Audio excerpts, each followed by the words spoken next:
아무튼 책방에서 강은미 진행자님과 김진선 박사님을 모시고 들어보도록 하겠습니다. 네, 안녕하세요. 이 프로그램은 이제 양성평등기금 지원 사업으로 진행되는 겁니다.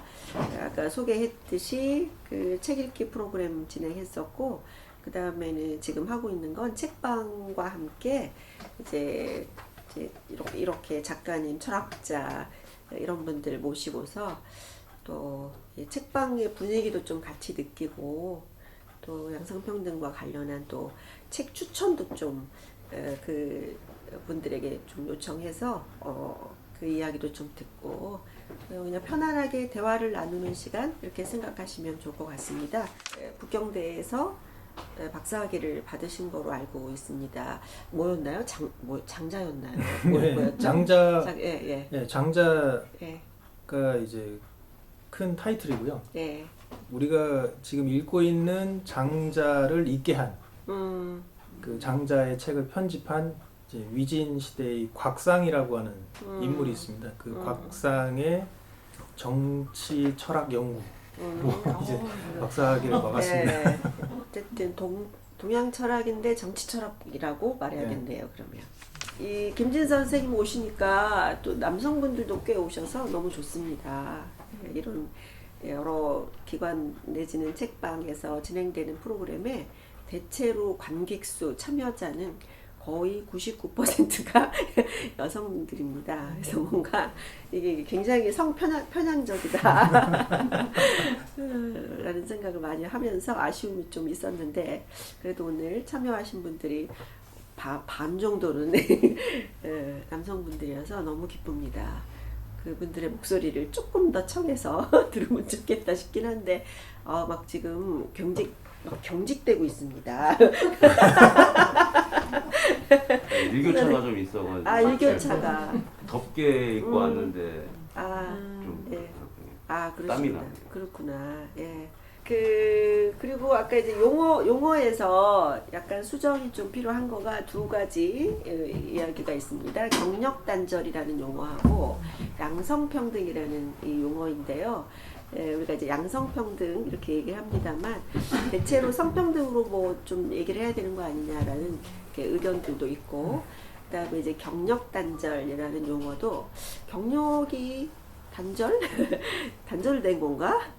경력 단절의 의미가 어떤 의미인지 또 굳이 또 따지자면 좀 잘못 사용되는 거가 아니냐 뭐 이런 지적도 좀 있긴 합니다만, 그냥 뭐 일반적으로 그렇게 많이 부르고 있어서 그런 용어를 이렇게 사용하고 있다는 점 양해를 바라고 근황을 좀 그러니까 기대하지 않았는데 그러니까 저를 소개하면서 사용한 그 철학자란 말이 굉장히 반갑고 고맙고 그렇습니다. 저 스스로는 감히 자임하지 못하는 그런 표현인데, 그러니까 철학을 계속 했다라고 하기는 솔직히 좀 부끄럽고요. 제가 그냥 관심 있어 하는, 좋아하는 걸 그냥 꾸준히 계속 하고 있다라고 하면 될 것 같습니다. 그리고 좀 좋아 보인다고 말씀하셨는데 잘 지내고 있어요.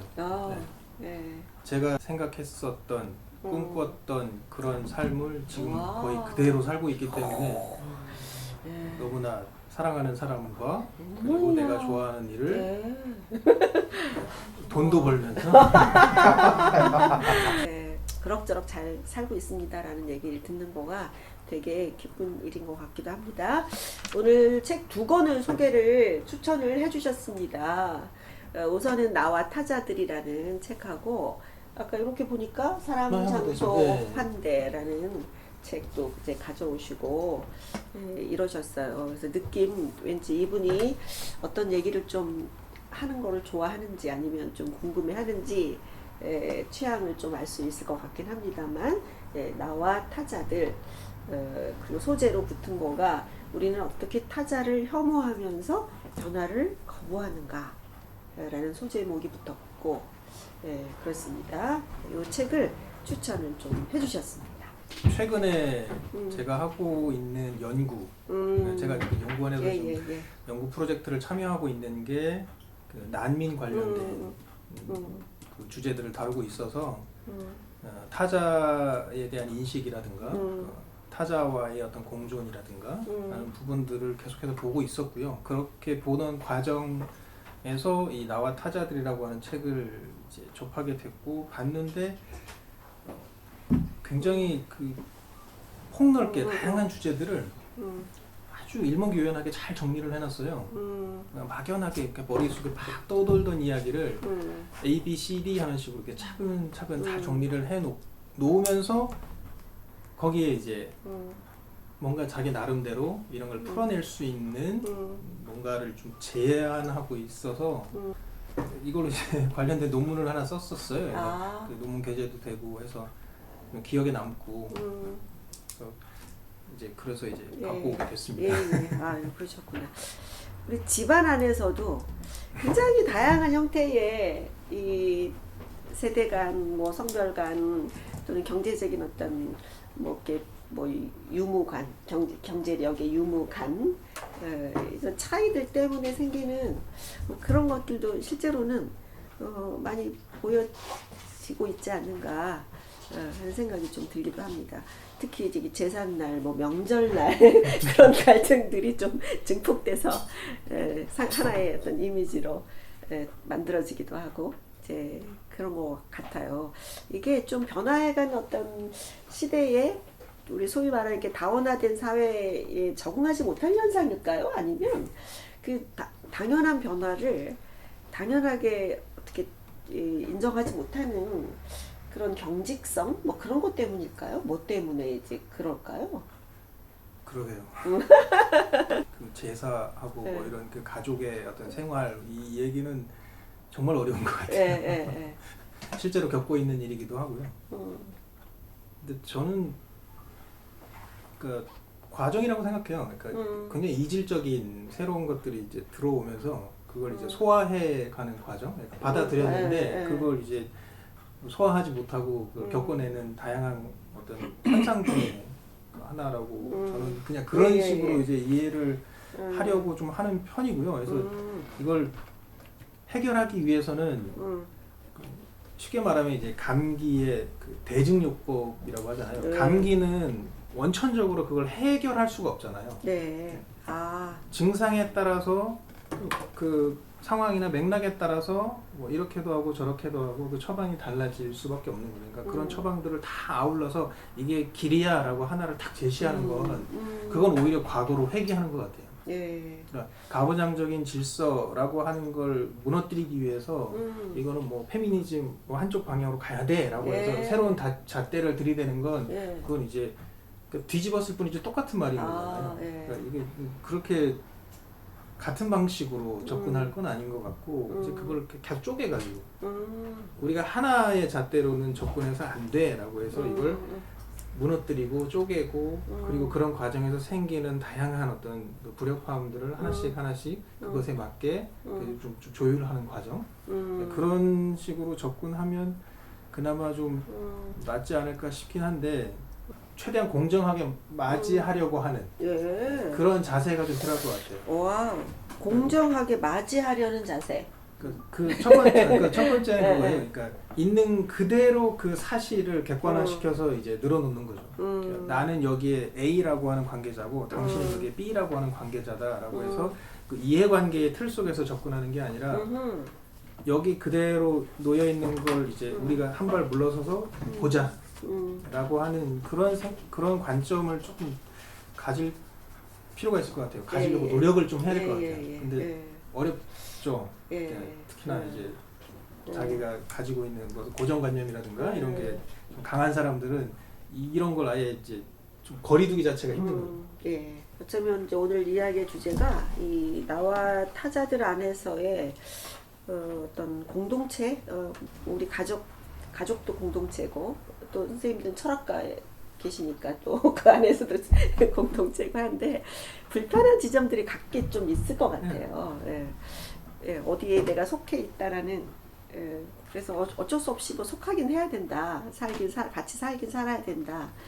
그러면서 가고 있을 거라고 생각하는데 불편한 지점들이 어떤 건가 이런 게 좀 궁금하기도 합니다. 혹시 우리 참여해 주신 선생님들이 생각나는 일단 이런 거가 좀 불편하기도 합니다. 뭐 이런 게 있을까요? 공조라는 영화에 네. 이제 현빈이 이제 오잖아요. 2가 아니라 1에서 나오는데 이제 편하게 있으세요라고 했더니 거기 이제 언니가 누가 편하게 있으래라고 쏘아붙이는 대사가 나오거든요. 환대할 수 있기 위해서는 이렇게 좀 어찌할 수 없는 부분이 있는 것 같아요. 그러니까 환대가 왜 안 되는가? 왜 언니는 편하게 있으라고 못하는가? 만약에 언니가 편하게 있으라고 하려면 어떤 조건이 성립돼야 되는가를 얘기할 때 사실 그 사람의 능력을 벗어나는 문제라는 생각이 들거든요. 언니는 그러면 그런 말을 하기까지 누가 편하게 있으래라는 말을 하기까지 굉장히 뭔가 어떤 무게를 계속 감당하고 있는데 누가 이제 와가지고 유해진은 이제 이해관계 북한과 어쨌든 이제 해가지고 이 환대라는 게 사실은 편안하게 그거를 내가 여유롭게 받아들일 수 있는 환경 자체가 안 되는 그런 상황에서 내가 선택권이 있는 것인가. 그래서 저는 이 언니가 누가 편하게 있으래라는 말을 할 수밖에 없고 그 말 이외에 다른 말을 할 수 있는 여지가 없다고 보는데 좀 비관적인데 그게 선택권이 환대하는 사람의 선택권이 있는 것인가. 예. 저는 솔직히 그걸 좀 비관적으로 보진 않아요. 그러니까 그런 대사를 하는 그 순간 가장 편한 사람은 그 사람인 것 같아요. 그러니까 환대라고 해서 이제 무조건 다 내 거를 다 내줘야 된다는 건 아닌 것 같고요. 그러니까 내가 불편하면 불편하다, 뭐 좋으면 좋다, 난 이렇게 생각한다 라고 하는 걸 이제 명확하게 드러낼 수 있는.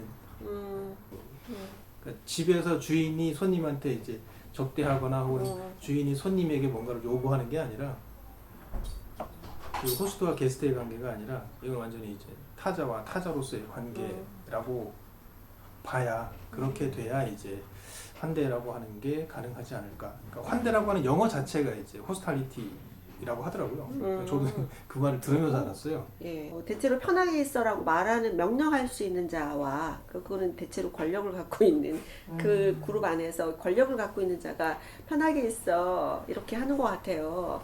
아주 쉽게는 시집에 갔을 때 편하게 있어라고 시어머니가 말하든 시누이가 말하든 근데 편하게 있는 거가 굉장히 편하게 진짜 있어라고 해서 있었는데 되게 불편해지는 상황 많이 연출되기도 하거든요. 물론 요즘 많이 바뀌어가고 있긴 합니다만 그런 언어의 힘을 가진 자는 권력을 갖고 있는 자라고도 말할 수 있지 않을까. 절대로 편하게 있지 못하게 만드는 이 관계에서의 어떤 힘의 우위 이런 것들이 분명히 있지 않을까 싶기도 하고요. 가족 구성원을 꾸려서 이렇게 살아가면서 필요한 일들, 그게 이제 뭐 가족 생활에 필요한 그런 이제 일들인 거잖아요. 거기에 있어서 딱히 기계적으로 뭐 3대3 이렇게 분배하지 않는다 하더라도 당연히 힘을 합쳐서 뭐 우리가 함께 하긴 해야 돼. 그래서 뭐 바쁜 사람은 뭐 요즘 뭐 바쁘니까 어깨다 놔둬라 그러고 요즘은 내가 해야겠다. 요즘은 그래도 내가 여유가 있으니까 아니면 저 사람에 비해서 내가 조금 여유가 있는 것 같으니까 내가 해야겠다. 이렇게 자연스럽게 생각할 수 있으면 참 좋으련만 아직까지도 이제 이 성 역할에 대한 어떤 관념은 좀 있는 것 같다라는 생각이 좀 들기도 하고 그렇긴 해요. 인정하죠. 어떻습니까? 부정하기는 참 어려울 것 같아요. 그게 어디서 왔는지 무엇부터 이제 기원했는지에 대한 수많은 연구들이 그쵸. 있고 뭐 이야기가 있는데 그게 왜 계속 그렇게 계승이 될까? 그러니까요. 사회는 엄청 바뀌고 있고 아까 말씀하신 것처럼 다원화되고 있고 막 뭔가 바뀌고 있는데 왜 그런 가족이라고 하는 그 자그마한 정말 가까운 살가운 공동체 안에서는 그게 그렇게 쉽게 바뀌지 않을까? 그러니까요. 이제 결혼한 부부가 있다고 합시다. 타자를 향해서 당신은 이러이러해야 되는데 이런 존재 아니야? 또는 이걸 따라야만 돼. 이걸 해내야만 돼라고 굉장히 강요하는 그에 미치지 못할 때에 굉장히 부정적인 평가를 하면서 상처 주는 그런 일들이 좀 비일비재하지 않을까 혹시 이제 그런 사례가 혹시 있을 수 있는지. 가사일을 당연한 것으로 받아들이지 않고 음, 도와주는 것으로 인식하고 그런 태도로 삶을 지속할까. 그 결혼 생활에서 계속 무수히 많은 갈등이나 부딪힘이 있음에도 이런 부분들이 좀 많이 당연시됐고, 그러다 보니까 저희 부모님 세대까지는 진짜 주체적인 그런 경제적인 거는 오히려 더 제주 여성들이, 어머니들이 책임을 지고 생계를 책임지고 그랬지만 실제적으로 아까 그런 부분들에 대해서는 자기 주장 못하게 되고 머뭇거리게 되고 그런 부분들이 계속 이어져 왔지 않았을까. 그런 생각을 저도 이렇게 일상생활에서 많이. 예. 장자에 보면 우리가 살고 있는 세계에 대해서 제시하고 있는 그 단어가 있어요. 개념이 있는데 하나는 천하라고 하는 개념이 나와요. 흔 익숙하게 듣는 개념이죠. 천하, 하늘천, 아래 이 세계. 우리가 살고 있는 이 세계를 천하라고 이야기를 하는데 이 천하는 그냥 평범한 우리가 살고 있는 이 세계를 지칭을 하는 겁니다. 이 천하의 질서 안에는 그 군주와 부모라고 하는 그 거대 양대 산맥이 딱 지키고 있기 때문에 그 안에서 자신은 이제 그 질서 체계 안에 이제 놓일 수밖에 없는 거죠. 그러니까 그것으로 인해서 수많은 세세한 규칙들이 쫙 적용이 되는 거예요. 가부장제라고 하는 것도 그거 하나에 속하는 거고요. 그런데 장자가 정말 이제 꿈꾸는 이상적으로 생각하는 세계는 이 세상을 천하로 보는 게 아니라 강호로 봐야 된다라고 이야기를 해요. 강은 이제 그냥 강과 호수입니다. 뭐 어떻게 보면 이제 생태계라고 하는 느낌으로 이제 강호를 이야기를 하는데 거기서 이제 하나 더 추가되는 게 뭐냐면 이 강호의 세계에서는 완전한 존재들만 사는 게 아니에요. 정상인 존재들만 사는 게 아닙니다. 거기에는 수많은 결핍된 존재라고 할 수 있는 등장인물들이 엄청나게 많이 나와요. 그러니까 배꼽이 막 머리 정수리보다 더 높이 올라가 있는 우리가 흔히 접하기도 어려운 그런 기괴한 모습을 하고 있는 소위 말하는 장애인들, 그런 천하 그런 사회가 아니라 결핍되고 불완전하고 뭔가 부족한 사람들마저도 다 서로 마음을 나누고 서로 이제 교우할 수 있는 그런 강호의 세계가 아닌가라고 이제 하는 그런 이야기를 이 장자에서는 좀 읽어낼 수가 있습니다. 완전 좋네요. 네.